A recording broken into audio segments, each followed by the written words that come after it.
Muy bien, hermanos queridos y todos nuestros amigos que nos acompañan, donde quiera que estén, pues les voy a invitar que abramos nuestras Biblias, por favor, en el libro de Efesios. Vamos a ir al capítulo número 2.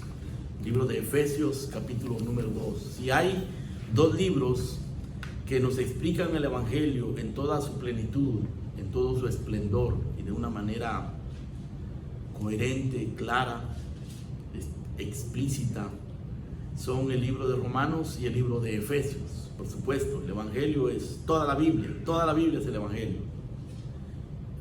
La Biblia es el Evangelio, porque allí está el mensaje de Dios para nosotros, y la Biblia nos revela a Jesucristo. Pero hay lugares donde uno puede contemplar y puede comprender de una manera mucho más amplia, más directa, más clara y concisa la esencia de lo que es el Evangelio. Y hay ciertos pasajes que nos lo explican. Uno de ellos es Romanos capítulo 3 y otro es Efesios capítulo 2. Y hoy vamos a tomar como base Efesios capítulo 2 y vamos a estar saltando entre Romanos y Efesios para hablar sobre el remedio de Dios para el pecado, el remedio de Dios para el mal del pecado. Esta mañana hablamos del mal del pecado. Y vamos a leer entonces nuestro pasaje en el libro de Efesios, capítulo número 2. Y dice así, el versículo número 1 en adelante: y Él os dio a vosotros vida cuando estabais muertos en vuestros delitos y pecados, en los cuales anduvisteis en otro tiempo, siguiendo la corriente de este mundo, conforme al príncipe de la potestad del aire, el espíritu que ahora opera en los hijos de desobediencia, entre los cuales también todos nosotros vivimos en otro tiempo en los deseos de nuestra carne, haciendo la voluntad de la carne y de los pensamientos, y éramos por naturaleza hijos de ira, lo mismo que los demás. Pero Dios, que es rico en misericordia, por su gran amor con que nos amó, aun estando nosotros muertos en pecados, nos dio vida juntamente con Cristo. Por gracia sois salvos. Y juntamente con Él nos resucitó y asimismo nos hizo sentar en los lugares celestiales con Cristo Jesús, para mostrar en los siglos venideros las abundantes riquezas de su gracia en su bondad para con nosotros en Cristo Jesús. Porque por gracia sois salvos, por medio de la fe, y esto no de vosotros, pues es don de Dios, no por obras para que nadie se gloríe, porque somos hechura suya, creados en Cristo Jesús para buenas obras, las cuales Dios preparó de antemano para que anduviésemos en ellas. Oremos. Padre nuestro, te bendecimos por tu gracia, te alabamos por tu misericordia y por la salvación que nos ofreces en Cristo. Reconocemos nuestra impotencia e indignidad, pero nos refugiamos, Señor, en la dignidad de Cristo, en el poder de su sangre, de su cruz, de tu Santo Espíritu. Gracias por ello, Señor. Abre el entendimiento, quebranta los corazones, convence, Señor, las conciencias y habla al corazón de cada uno para que vengamos a refugiarnos en Cristo. En el nombre de Jesús. Amén. Amén. John Newton. En un tiempo, John Newton, en el siglo XVII, fue un hombre infiel a Dios, a pesar de que su madre le había enseñado el Evangelio. Un hombre libertino, un hombre que se dedicaba a traficar esclavos en el África, buscando riquezas. Viajaba de Inglaterra hacia África para traer gente, personas, seres humanos y venderlos como esclavos.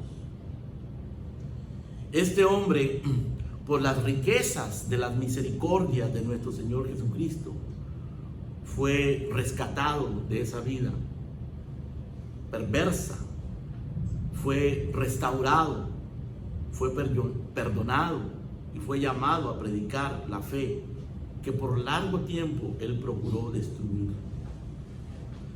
Murió en Londres en 1809 a los 82 años de edad.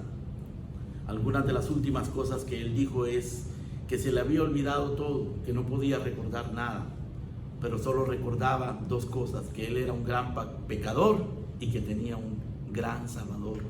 Nunca olvidó a su Salvador. Él escribió este himno: sublime gracia del Señor, que un pecador salvó. Fui ciego, mas hoy miro yo, perdido, y Él me ayudó.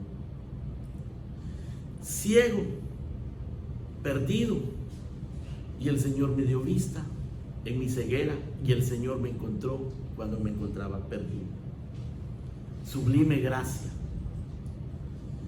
El pecado es el problema más grave que los hombres tienen, porque ofende a Dios, deshonra a Dios y provoca la ira de Dios contra los hombres.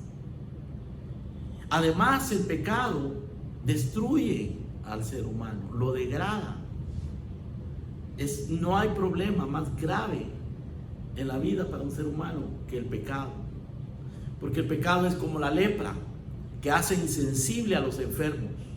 La característica de la lepra es que destruye a las personas, se come la piel de las personas y los va desfigurando, va creando unas llagas monstruosas y va acabando con aquellas personas, pero se come los nervios de la persona, de tal manera que la persona se está consumiendo, su carne se está pudriendo y ellos no lo sienten, no se dan cuenta, porque sus nervios ya no tienen sensibilidad. Igual es el pecado. El pecado hace insensible a las personas, de tal manera que no se dan cuenta del problema que tienen. No tiene síntomas hasta que es demasiado tarde. Y los pecadores se complacen en los síntomas del pecado, en el placer del pecado, hasta que el pecado comienza a destruirlos. Y cuando los pecadores desprecian a Dios y desprecian su gracia, su misericordia, y rehúsan arrepentirse, Dios los abandona, Dios los deja en su pecado. Sin embargo, Dios nunca va a dejar de llamar a los pecadores, de extender sus manos misericordiosas a los rebeldes, a los que están esclavos del pecado. El Señor siempre estará extendiendo sus manos, estará ofreciendo su gracia. La gracia es un tema prominente en la Biblia. Solo en el Nuevo Testamento se menciona aproximadamente 130 veces la gracia. El Evangelio es el Evangelio de la gracia. En Romanos, el Evangelio se resume de la siguiente manera, en Romanos 3:24: siendo justificados gratuitamente por su gracia, mediante la redención que es en Cristo Jesús. Gratuitamente, por su gracia, somos justificados mediante la redención, es decir, el rescate que Dios realiza en Cristo Jesús. Rescate del pecado, justificación, perdón, justificación para los que son culpables. Eso es la obra de la redención, eso es el Evangelio. En los primeros 4 capítulos del libro de Romanos, Pablo explica el Evangelio. Y en el capítulo 5, verso 1, él resume el Evangelio de esta manera, o resume más bien los 4 capítulos que él ha escrito, lo resume de la siguiente manera: justificados pues por la fe tenemos paz para con Dios, por medio de nuestro Señor Jesucristo, por quien también tenemos entrada por la fe a esta gracia en la cual estamos firmes. Justificados por la fe tenemos paz para con Dios. Porque mientras no seamos justificados, mientras un pecador no se arrepienta y no venga a Cristo, lo que tiene es contienda con Dios, hostilidad hacia Dios, enemistad para con Dios. Dios es su enemigo y el pecador es enemigo de Dios. Pero cuando somos justificados, tenemos paz para con Dios. Esta gracia tan maravillosa no puede ser de origen humano. Viene de Dios. Pablo lo dice en Tito capítulo 2, verso 11.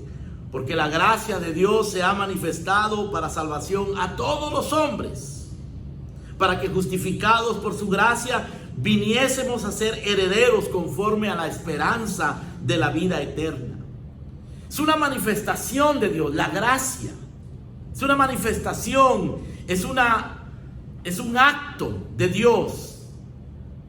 El manifestar su gracia es una misericordia de Dios que extiende su gracia a los hombres para salvación, para que justificados por su gracia seamos herederos de la esperanza de la vida eterna.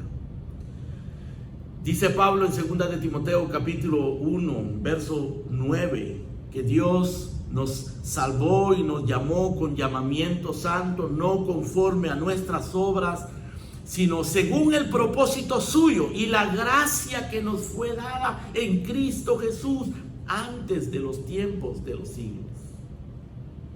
Esa gracia solo se manifiesta en Cristo Jesús. Cristo Jesús hizo posible esa gracia. Él es la esencia, la manifestación de la gracia.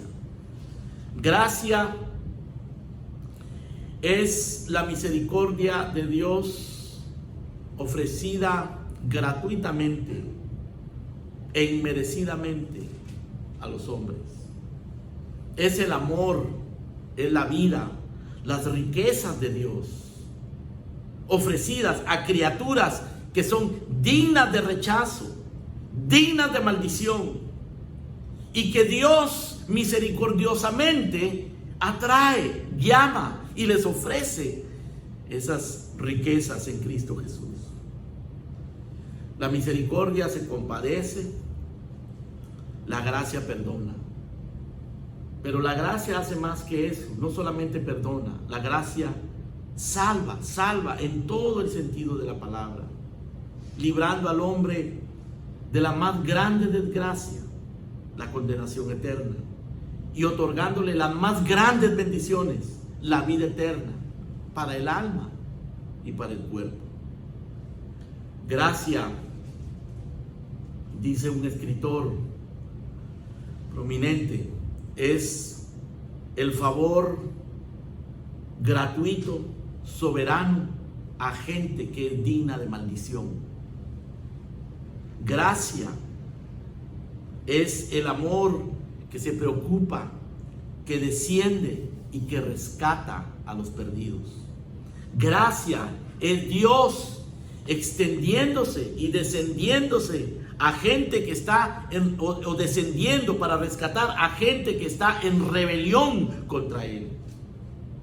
La gracia es la manifestación de las abundantes riquezas de Dios en nuestras vidas en Cristo Jesús. Vamos a examinar, vamos a considerar en base a lo que nos enseña el capítulo 2 del libro de Efesios, ¿qué implica la gracia de Dios? ¿Qué hace la gracia de Dios? ¿Para qué nos da Dios su gracia? ¿Y cómo opera la gracia de Dios? Pablo explica esas cosas aquí en el capítulo 2 del libro de Efesios. ¿Qué implica la gracia de Dios? ¿Qué hace la gracia de Dios en los que están atrapados por el pecado? ¿Para qué nos da Dios su gracia y cómo opera esa gracia? Consideremos en primer lugar qué implica la gracia. El apóstol Pablo dice en el versículo número 4 que Dios, estoy leyendo Efesios 2, verso 4, y Pablo dice allí que Dios, que es rico en misericordia, por su gran amor con que nos amó, estando nosotros muertos en delitos y pecados, nos dio vida juntamente con Cristo. Por gracia sois salvos. Y en el verso número 7 agrega, para mostrar en los siglos venideros las abundantes riquezas de su gracia en su bondad para con nosotros en Cristo Jesús. Pablo en estos dos versículos, o en estos tres versículos, nos explica todo lo que implica la gracia de Dios. Implica en primer lugar misericordia. Dice en el verso 4, Dios es rico en misericordia. Dios se compadece, es misericordioso. Y agrega, por su gran amor con que nos amó. Dios es misericordioso porque Él es amor, porque Él ama. Y porque es rico en misericordia, por su gran amor con que nos amó, dice Pablo en el versículo número 5, en el versículo número 4, que es rico en misericordia por su gran amor con que nos amó, aun estando nosotros muertos en pecados, nos salvó. Por su misericordia, que se deriva de su amor, porque su misericordia es rica, porque Él es rico en misericordia y porque Él es amor, estando nosotros muertos en pecado, nos dio vida. Porque Él es rico en misericordia, por su gran amor con que nos amó, estando nosotros muertos en pecado, nos dio vida, juntamente con Cristo. Misericordia y amor. La gracia implica misericordia y amor. Pero en el verso número 6, Pablo agrega, verso número 7, Pablo agrega, para mostrar en los siglos venideros las abundantes riquezas de su gracia en su bondad para con nosotros en Cristo Jesús. Abundantes riquezas en su bondad para con nosotros.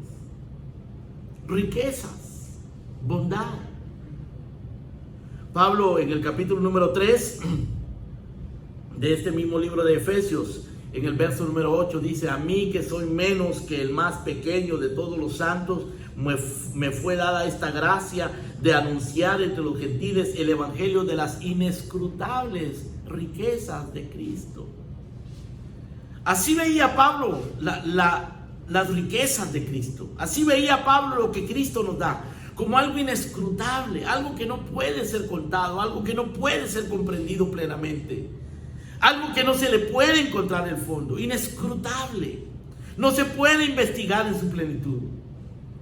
Y Pablo habla de las inescrutables riquezas de Cristo. Cuando él decía que predicaba el evangelio, él estaba pensando y él estaba consciente que estaba anunciando las inescrutables riquezas de Cristo. La gracia implica todas estas cosas. La gracia implica misericordia, amor, riquezas inescrutables, bondad. Y porque Dios es rico en misericordia, por su gran amor con que nos amó, aun estando nosotros muertos en pecado, nos dio vida juntamente con Cristo. Por gracia sois salvos. Esta es gracia, la misericordia, el amor. Y luego Pablo habla de las riquezas inescrutables y la bondad de Dios para con nosotros en Cristo Jesús. Esto implica la gracia. Ahora, Pablo también explica acá qué es lo que la gracia hace. La gracia implica misericordia, amor, bondad, riquezas.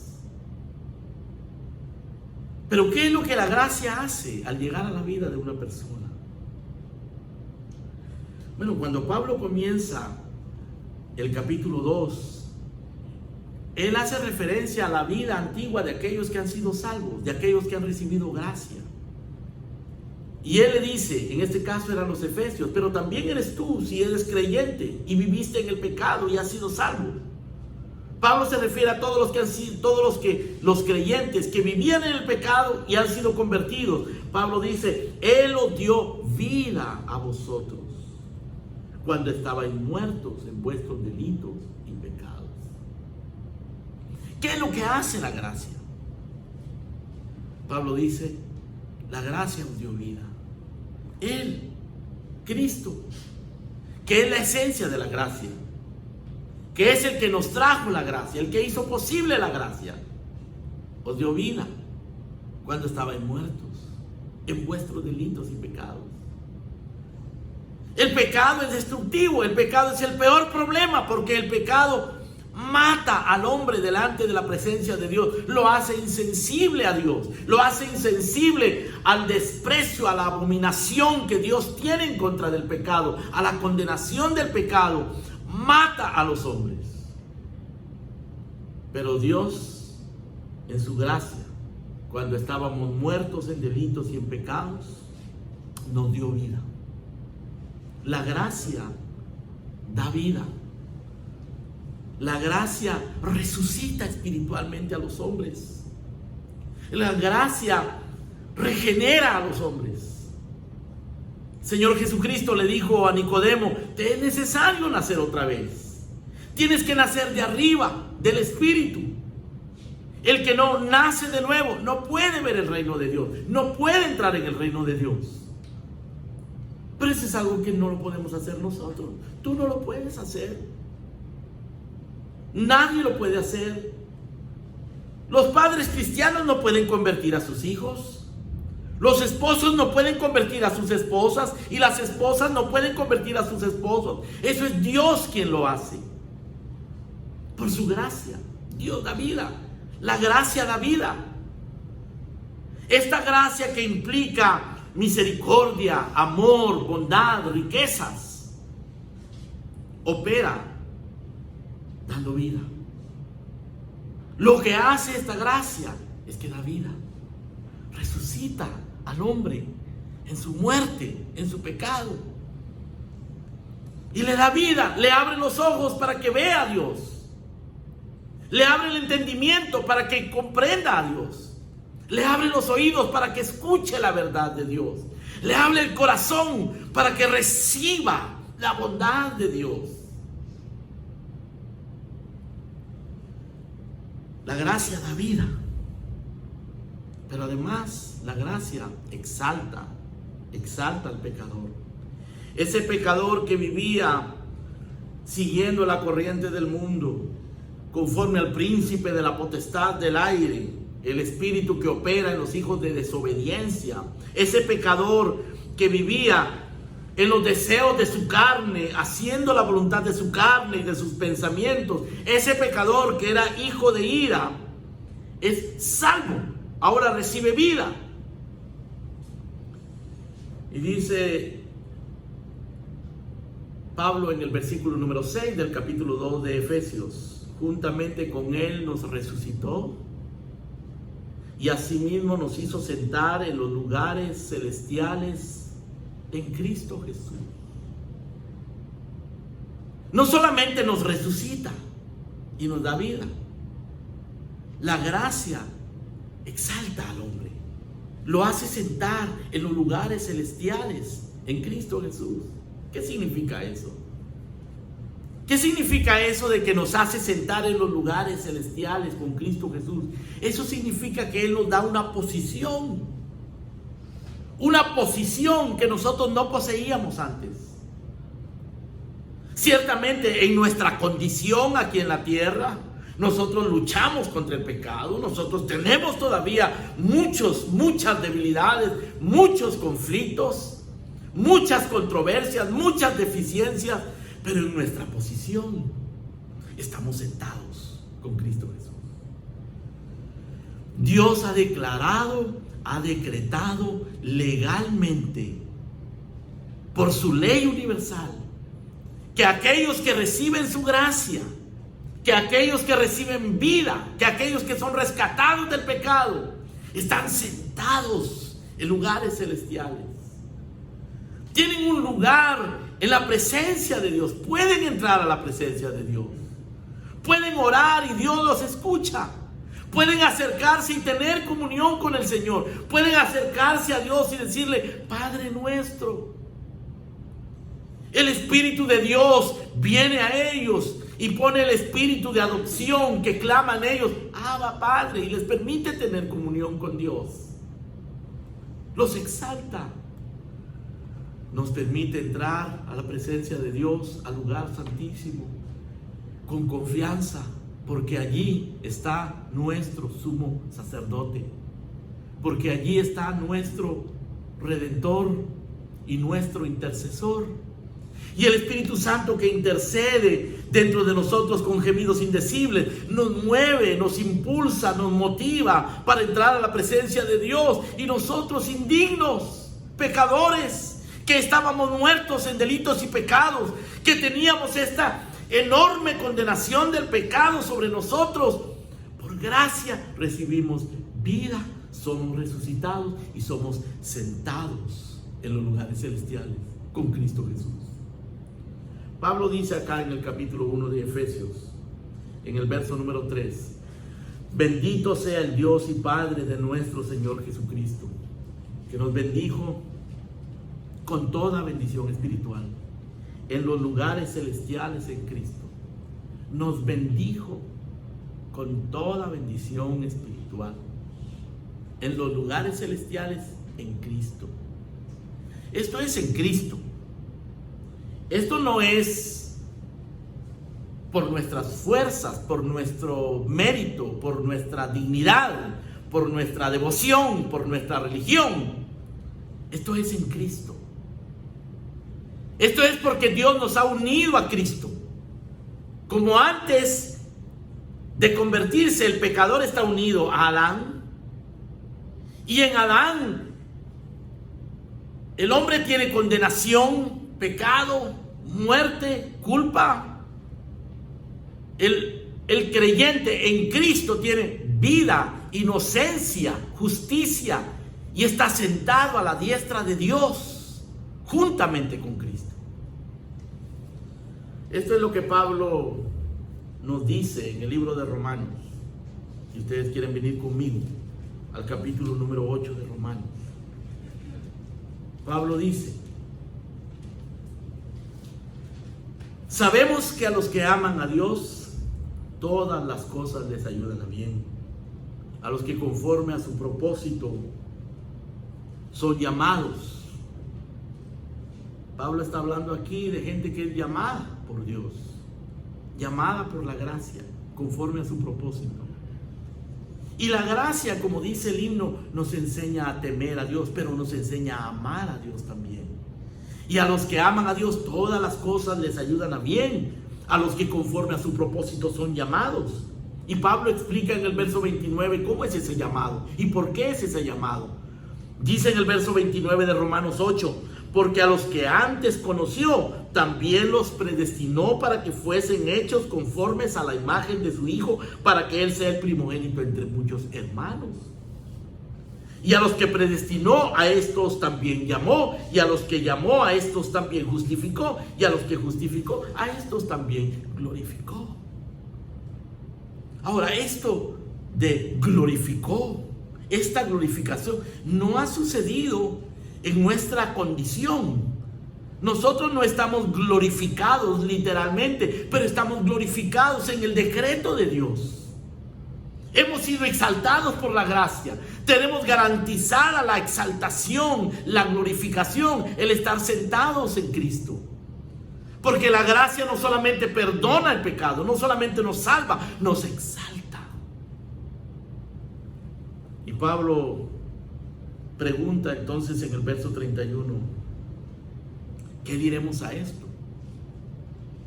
¿Qué diremos a esto de que todas las cosas ayudan a bien? ¿Qué diremos al hecho de que Dios nos predestinó, de que Dios nos justificó, de que Dios nos llamó, de que Dios nos glorificó? ¿Qué podemos decir? ¿Qué conclusión podemos sacar de esto? Pues Pablo responde en el verso número 31, si Dios por nosotros, ¿quién contra nosotros?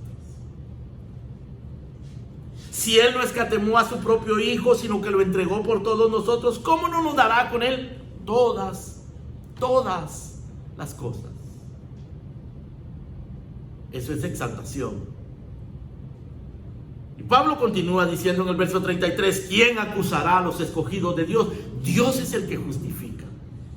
¿Y quién nos condenará? Cristo es el que murió y que además resucitó y está sentado a la diestra e intercede por nosotros. ¿Quién nos separará del amor de Cristo? ¿Tribulación, angustia, persecución, hambre, desnudez, peligro, espada? Porque está escrito, por causa de ti somos muertos todo el tiempo, somos contados como ovejas de matadero. Es decir, nosotros en esta tierra, hermano, podemos morir en cualquier momento. Nos puede suceder cualquier desgracia, al igual que cualquier mortal. Aún los cristianos sufrimos tragedias, dolor, sufrimiento, muertes. En muchas ocasiones, muertes dolorosas. Yo he visto morir a hombres piadosos, amantes de Dios, verdaderos creyentes, sufriendo terriblemente. Somos como ovejas de matadero, pero nada nos separará del amor de Cristo. Antes, en todas estas cosas, somos más que vencedores por medio de aquel que nos amó. Por lo cual, dice Pablo, estoy seguro que ni la muerte, ni la vida, ni ángeles, ni principados, ni potestades, ni lo presente, ni lo porvenir, ni lo alto, ni lo profundo, ni ninguna otra cosa creada nos podrá separar del amor de Dios que es en Cristo Jesús, Señor nuestro. Nada. Hemos sido exaltados. La gracia nos ofrece una salvación perfecta, absoluta, total, garantizada. Esa gracia que implica misericordia, amor, bondad, riquezas para los pecadores que se encuentran bajo la cautividad del pecado, y que el Señor los rescata por su gracia y les da vida cuando están muertos en delitos y pecados. También los exalta. La gracia los exalta. Y vivimos una vida de seguridad. Vivimos una vida de reposo, de confianza, que tenemos que cultivarla. Tenemos que seguir creciendo en esa gracia. Los verdaderos creyentes no han recibido solamente la gracia inicial al ser convertidos, pero han recibido los medios de gracia para seguir creciendo en gracia. Ahora, la gracia, además de que da vida y de que exalta, la gracia también transforma a los pecadores. Y regresemos, por favor, al libro de Efesios, capítulo 2. Pablo dice en el versículo 10, porque somos hechura suya, creados en Cristo Jesús para buenas obras, las cuales Dios preparó de antemano para que anduviésemos en ellas. Somos hechura suya, creados en Cristo Jesús. Ahora, aquí Dios está hablando de una creación, pero no de la creación original, no de nuestro nacimiento natural, ni está hablando de la creación del libro de Génesis. Está hablando de una nueva creación. Lo que está diciendo Pablo acá es que los creyentes, los que han recibido la gracia, los que reciben esta gracia, los que creen en el Evangelio, en el mensaje del Evangelio, los que vienen a Cristo en arrepentimiento y en fe, son hechos nueva criatura. Somos hechura suya, creados en Cristo Jesús. En Cristo somos nuevas criaturas. ¿Para qué? Para buenas obras, las cuales Dios preparó de antemano para que anduviésemos en ellas. Dios nos transforma. Dios nos da vida, nos exalta y nos transforma. Nos da una nueva naturaleza, una nueva perspectiva de la vida, una nueva perspectiva de nosotros mismos. Nos muestra nuestra culpabilidad, nuestra impotencia, nuestra indignidad, pero nos da una nueva visión de Dios, de su majestad, de su gloria, de su santidad y su justicia. Pero también nos da una visión de Cristo, de su muerte, de su sangre, de su gracia, de su poder, de su perdón. Y nos mueve la gracia. Una vez que nos convence de nuestro pecado, nos convence de justicia y de juicio, nos lleva a Cristo. y nos transforma, dándonos esa nueva visión. Nos hace nuevas criaturas. Nos muestra el amor de Dios hacia nosotros. Y ese amor tan inmenso, ese amor tan profundo, tan maravilloso, que sobrepuja todo entendimiento, hace que brote en nuestros corazones amor hacia Dios. Un nuevo amor hacia Dios. Nos transforma, nos vuelve nuevas criaturas. Nos hace vivir bajo los principios del amor. Amar a Dios con todo el corazón, lo cual nunca lo logramos. Nadie ama a Dios con todo su corazón, con toda su alma y con toda su mente. Nadie. Solo Cristo lo logró hacer. Pero cuando nosotros venimos a Cristo, esa gracia de Cristo hace que nosotros busquemos eso, que busquemos amar a Dios con todo nuestro corazón, con toda nuestra mente, con toda nuestra alma, y que busquemos amar a nuestro prójimo también, que busquemos el bien de nuestro prójimo, que vivamos por el amor. Y el amor son los mandamientos de Dios. Ahora, esto está conectado con nuestra tercera consideración, porque ya consideramos qué implica la gracia: misericordia, amor, bondad, riquezas. ¿Qué hace la gracia? Da vida, exalta y transforma. Pero en tercer lugar, consideremos qué nos da Dios, o para qué nos da Dios su gracia. ¿Para qué nos da Dios su gracia? Por supuesto, nos da su gracia para lo que ya mencionamos, para darnos vida, exaltarnos y transformarnos. Pero Él nos da su gracia en abundancia y nos llama a crecer en gracia y nos llama a conocer más de la gracia y a perseverar en la gracia. Por supuesto, para librarnos del pecado. Pero no solo para librarnos de la condenación del pecado, para librarnos del amor al pecado, para librarnos del poder del pecado. Él no solamente perdona los pecados, Él nos enseña a aborrecer el pecado, a luchar contra el pecado. Él nos enseña a crecer en la gracia para ser libres del pecado, para cada día ser más como Cristo, mortificar el pecado. Dice Pablo en el libro de Efesios capítulo 1 verso 6 que Él nos llamó para la alabanza de la gloria de su gracia, con la cual nos hizo aceptos en el amado. Y para que nosotros demos gloria a su gracia, pues tenemos que luchar contra el pecado. Y Él nos da de su gracia para que por su gracia nosotros luchemos contra el pecado. Y mostremos en nuestras vidas, en nuestra nueva vida, mostremos la alabanza de su gloria. Esto es lo que Pablo menciona aquí en el versículo número 10 del capítulo 2, cuando dice: somos hechura suya, creados en Cristo Jesús para buenas obras, las cuales Dios preparó de antemano para que anduviésemos en ellas. Creados en Cristo Jesús para buenas obras. Para buenas obras. Para vivir una vida diferente. Nosotros que amábamos el mal, que hacíamos el mal, que nos deleitábamos en el mal, en lo malo, en lo destructivo, en lo que Dios abomina. Ahora hemos sido transformados. Los verdaderos creyentes son transformados, hechos nuevas criaturas para buenas obras, las cuales, dice Pablo, Dios preparó de antemano para que anduviésemos en ellas. ¿Y cuáles son esas buenas obras? Pues son sus mandamientos. Es el amor. Es la vida de Cristo. Son los frutos del Espíritu.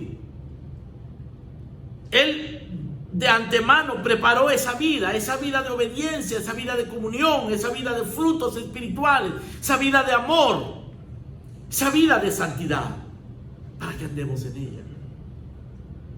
Dice Pablo en el libro de Tito: porque la gracia de Dios se ha manifestado para salvación a todos los hombres, enseñándonos que renunciando a la impiedad y a los deseos mundanos, vivamos en este siglo sobria, justa y piadosamente, aguardando la bienaventuranza la esperanza bienaventurada y la manifestación gloriosa de nuestro gran Dios y Salvador Jesucristo, quien se dio a sí mismo por nosotros para redimirnos de toda iniquidad y purificar para sí un pueblo propio, celoso de buenas obras. Eso es lo que Dios está haciendo por su gracia. Pablo dice acá que la gracia de Dios se ha manifestado para eso, para crear un pueblo propio, celoso de buenas obras. Dios está creando un pueblo para sí. Es un pueblo débil, es un pueblo con muchas deficiencias, es un pueblo indigno, pero por gracia Dios lo ha aceptado. En Cristo Dios lo ha hecho nueva criatura. Por su misericordia, su amor, su bondad, Él ha derramado su riqueza, las riquezas de Cristo sobre ese pueblo. Le ha dado vida, lo ha exaltado, lo ha transformado para buenas obras y para la alabanza de la gloria de su gracia, para librarnos del pecado. Eso es la gracia de Dios. Queridos hermanos y amigos, si hay algo que pueda sanar el mal del pecado, es únicamente la gracia de Dios en Cristo.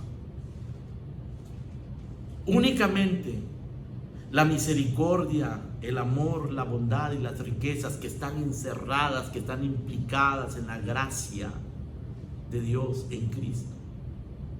Eso es lo único que te puede dar vida y librarte del pecado. Ese pecado que destruye tu vida, ese pecado que corrompe tu conciencia, que degrada tu moralidad, ese pecado que se disfraza y que te hace insensible al amor de Dios y a la gracia de Dios, ese pecado que Dios abomina, que Dios aborrece, que Dios va a destruir junto con los pecadores, ese pecado que Dios ha condenado, solamente la gracia lo puede sanar. No hay otro remedio. Solo la gracia. Pero nuestra cuarta consideración es cómo opera la gracia de Dios. ¿Cómo es que la gracia de Dios entra en operación? Bueno, la primera respuesta a esa consideración es algo que está más allá de nuestro entendimiento. Es algo ante lo cual tenemos que inclinarnos humildemente y adorar a Dios por ello, porque nunca lo vamos a comprender plenamente. Pero la manera en que la gracia de Dios opera es por la soberana voluntad de Dios, por la voluntad soberana de Dios.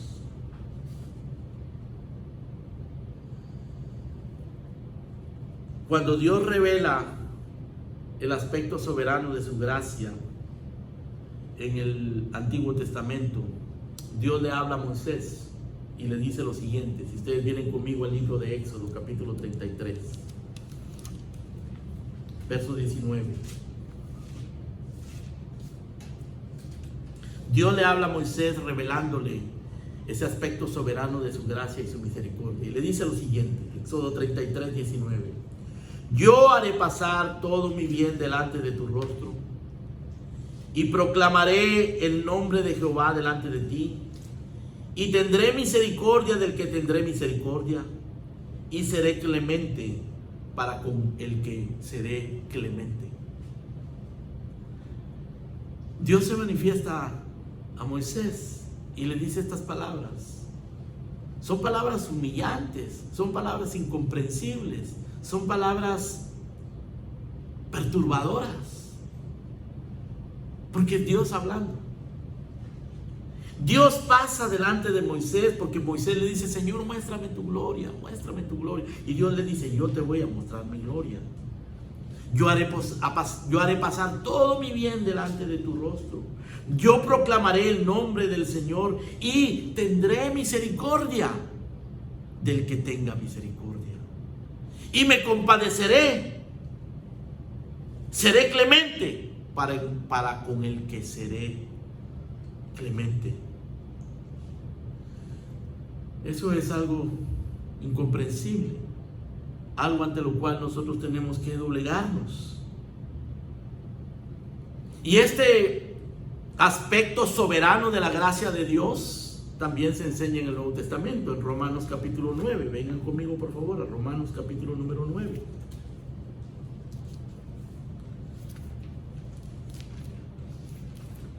Romanos capítulo número 9, Pablo habla de la elección de Israel y la elección de todos los que, no siendo israelitas, Dios los consideró israelitas por su fe en Cristo.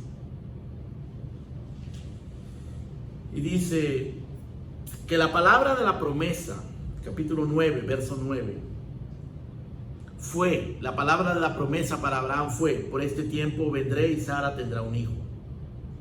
Y luego, esa misma palabra de la promesa para Isaac y Rebeca, su esposa, en el verso número 10 dice: no solo esto, sino también cuando Rebeca concibió de uno, de Isaac nuestro padre, pues no habían nacido ni habían hecho ni bien ni mal, para que el propósito de Dios conforme a la elección permaneciese, no por las obras, sino por el que llama, se le dijo: el mayor servirá al menor, como está escrito: a Jacob amé, mas a Esaú aborrecí.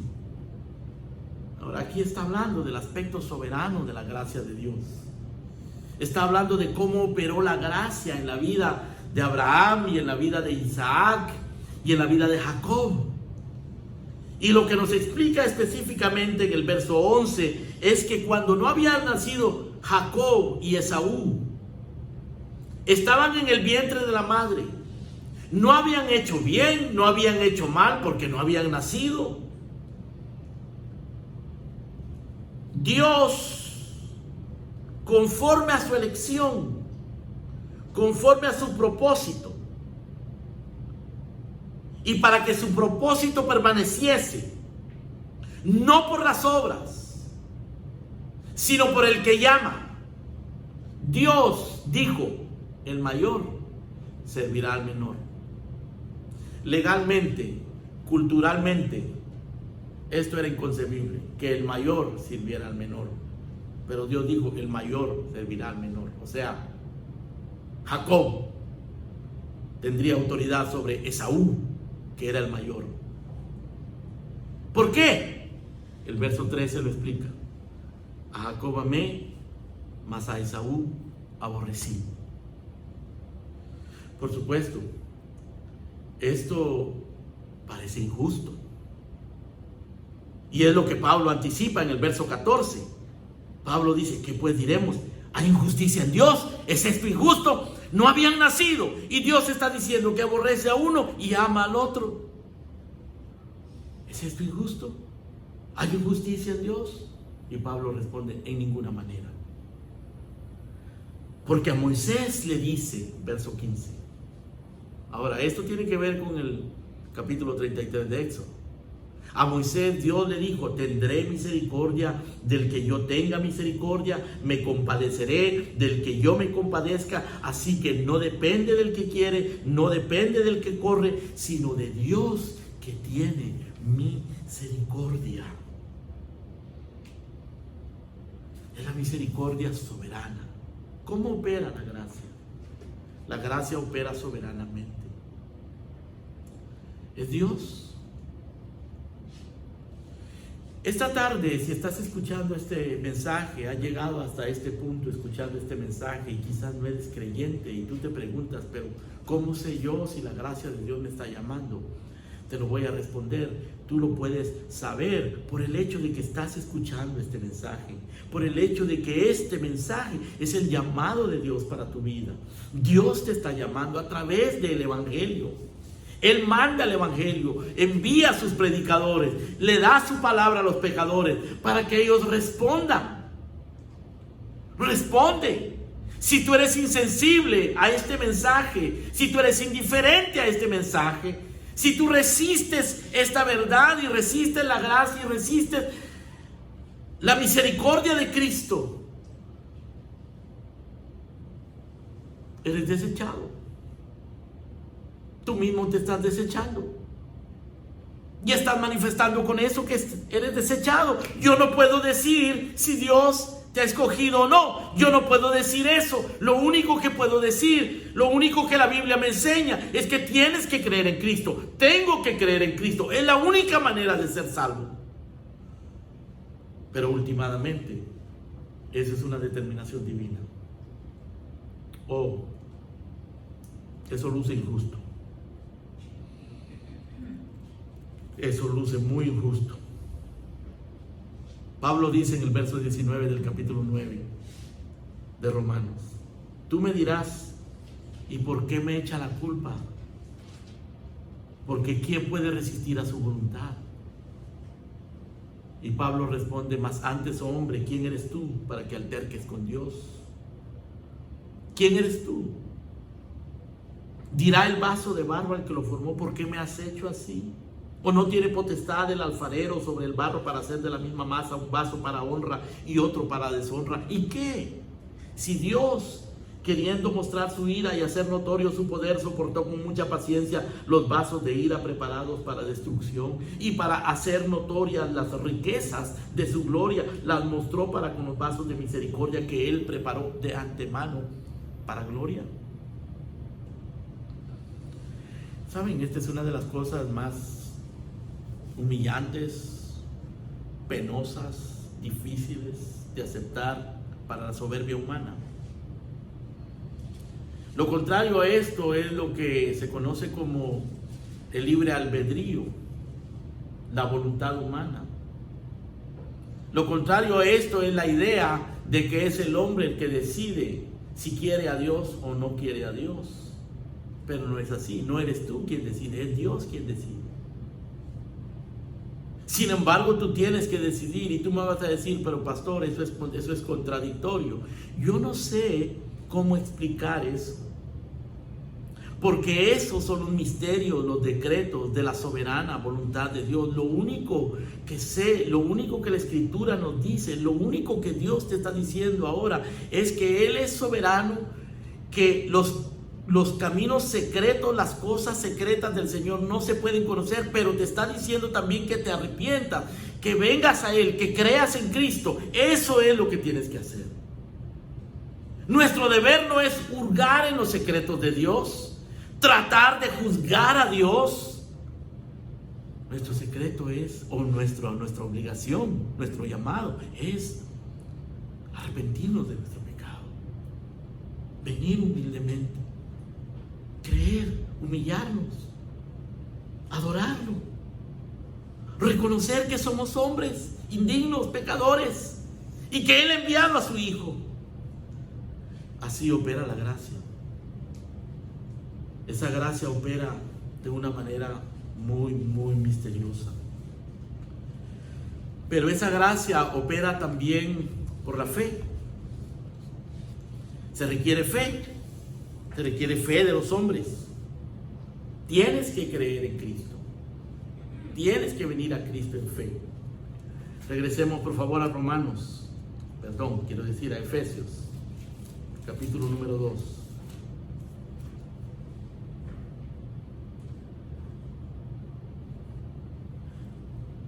Verso número 8. Porque por gracia sois salvos por medio de la fe, y esto no es de vosotros.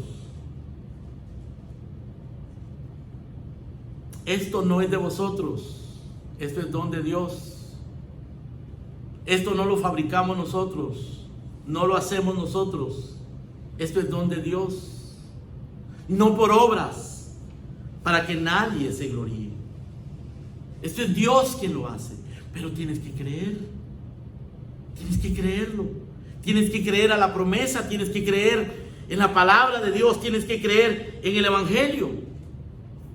Tienes que creer en la justicia de Cristo, en su inocencia. Tienes que creer en el poder de su sangre que Él derramó en la cruz. Es la única manera de ser salvo del pecado. El pecado no se limpia con religión, con buenas obras, con moralidad.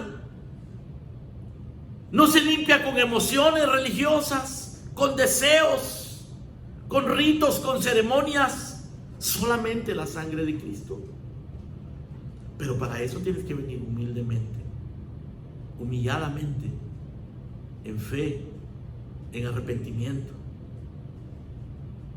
No hay otra manera. Estamos frente a un Dios majestuoso, supremo, infinitamente perfecto, infinitamente santo. Su ley es santa y perfecta, y nosotros la hemos quebrantado. Y eso es el pecado. Y ese pecado lo ofende a Él. Y ese pecado está condenado junto con los pecadores. Y ese pecado solamente puede ser sano por la gracia de Dios. Y esa gracia se recibe por la fe en Cristo. Opera por la fe en Cristo. Misteriosamente opera por la soberanía de Dios. Pero en tu corazón, en tu vida, va a operar cuando tú creas, cuando tú vengas a Él, cuando tú te humilles, cuando tú veas a Cristo, su cruz, su sacrificio, cuando tú leas la historia de su santidad, de su bondad, de su gracia, cuando tú sepas que Él, siendo Dios, se hizo hombre, obediente hasta la muerte y muerte de cruz, para que en el nombre de Jesús se doble toda rodilla de los que están en los cielos, en la tierra y debajo de la tierra, y toda lengua confiese que Jesús es el Señor, para gloria de Dios Padre. Tienes que venir a Cristo. No hay otra manera, no hay otro Salvador. Hay un solo Dios, hay un solo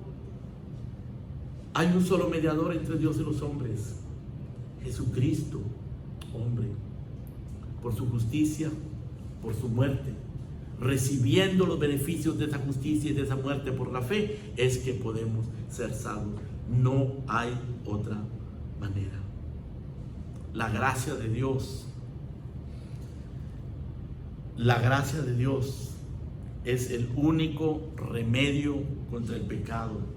La gracia que implica misericordia, amor, bondad y riquezas indecibles.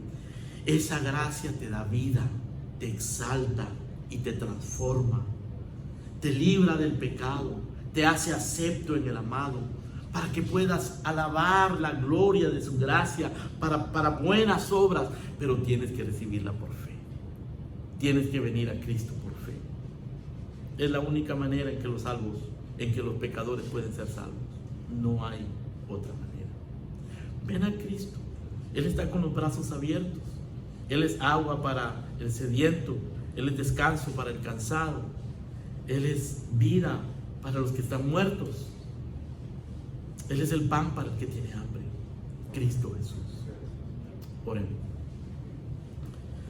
Señor y Padre, gracias por Jesucristo. Te bendecimos porque en Él alcanzamos tus bienes, tus favores, tu misericordia, tu amor, tu bondad, las inescrutables riquezas que Cristo ganó para nosotros, por su inocencia y por su muerte en la cruz, por nosotros los pecadores. Te bendecimos, Señor, por esa vida que tú nos das, por esa exaltación y esa transformación que tú obras, por tu gracia en nosotros. Permítenos, Señor, recibirla con humildad, con fe, en arrepentimiento, para exaltar tu nombre, para la alabanza de la gloria de tu gracia, con la cual tú nos haces aceptos en el amado. Permítenos así recibirla, Señor, en el nombre de Jesucristo, nuestro Salvador. Amén. Gracias, Señor. Gloria. Muy bien, hermanos queridos. Entonces el próximo miércoles estaremos de nuevo reuniéndonos para orar. Estaremos transmitiendo para que ustedes se conecten con nosotros. Sigan orando unos por otros. Oren por este púlpito, por los predicadores, que prediquemos el Evangelio como debemos predicarlo, con denuedo, con poder, con convicción, con sencillez, con claridad, para gloria de su nombre y para el bien de los pecadores y para el bien del pueblo de Dios. Amén. Vamos a darle gracias al Señor una vez más y así nos despediremos. Una oración final. Padre nuestro, te bendecimos y ahora, Señor, nos despedimos refugiados en tu misericordia, dándote gracias porque nos ofreces ese remedio bendito de la gracia en Cristo Jesús para sanar, Señor, el mal de nuestro pecado. En el nombre de Cristo. Amén. Amén. Amén. Gloria a Dios.